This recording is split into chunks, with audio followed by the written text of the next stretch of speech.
Ya, bismillahirrahmanirrahim anak-anak. Sekarang kita masuk ke gelombang ya. Nah, gelombang adalah getaran yang merambat. Kalau kemarin getaran itu adalah gerakan bolak-balik melalui titik seimbangan. Nah, gelombang ini adalah getaran yang merambat. Gelombang terdiri dari gelombang mekanik dan gelombang elektromagnetik. Sekarang kita akan fokuskan ke gelombang mekanik terlebih dahulu. Gelombang mekanik itu terdiri dari gelombang transversal dan longitudinal. Apa itu gelombang transversal? Yang seperti apa? Nah, gelombang transversal adalah gelombang yang arah rambatnya tegak lurus terhadap arah getarannya. Nih kan, ini arah rambatnya ke samping. Ke samping ya. Sedangkan arah getarannya ke atas, ke bawah, ke atas, ke bawah. Sehingga jika kita tarik garis, maka dia akan membentuk sudut 90. Nih. Nih ya. Ini kan siku-siku ya, tegak lurus.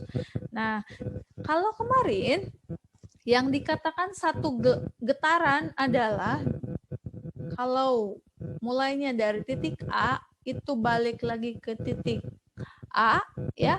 Nah, untuk gelombang transversal dikatakan satu gelombang transversal itu terdiri dari satu bukit dan satu lembah. Satu bukit, satu lembah. Satu bukit, satu lembah. Jadi kalau berdasarkan gambar ini ada berapa gelombang transversal? Ada 2. Karena terdiri dari 2 bukit dan 2 lembah.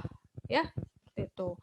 Nah, sekarang kita masuk ke gelombang longitudinal. Apa itu gelombang longitudinal?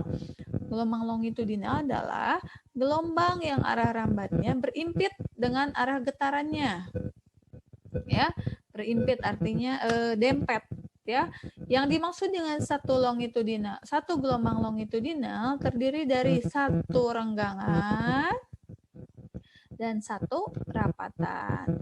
Satu renggangan, satu rapatan. Kalau dilihat dari gambar ini ada berapa gelombang longitudinal? 1, 2, ini setengah, sisanya hanya ada renggangan saja. Jadi ada 2,5 gelombang longitudinal seperti itu. Nah, sekarang seperti halnya getaran, gelombang pun punya periode. Nah, periode gelombang adalah waktu yang dibutuhkan untuk terjadinya satu gelombang. Kalau nanti di soal misalkan disebutkan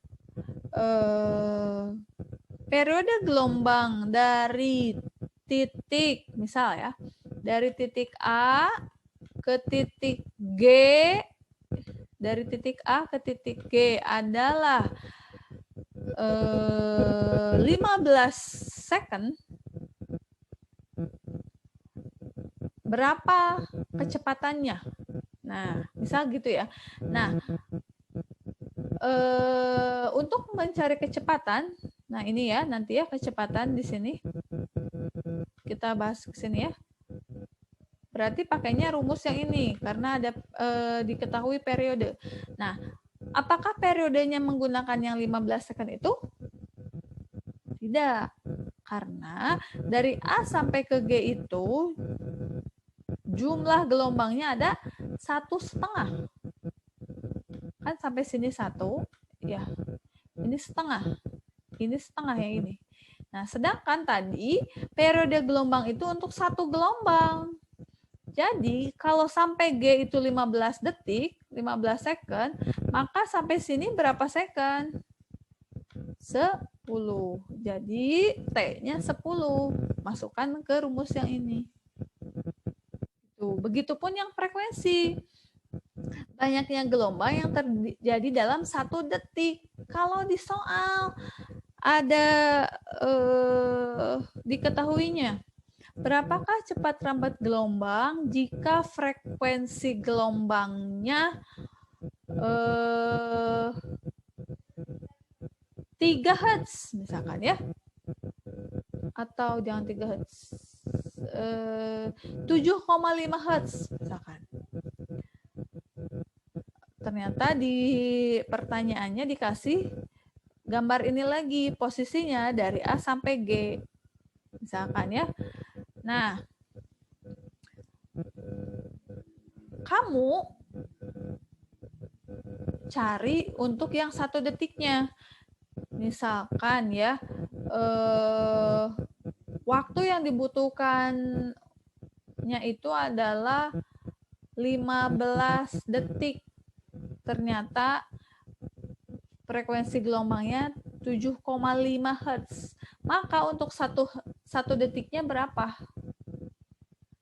Ya, jadi jangan yang 7,5 Hz, tapi cari untuk yang 1 detiknya. Karena yang 7,5 Hz itu untuk 15 detik. Seperti itu.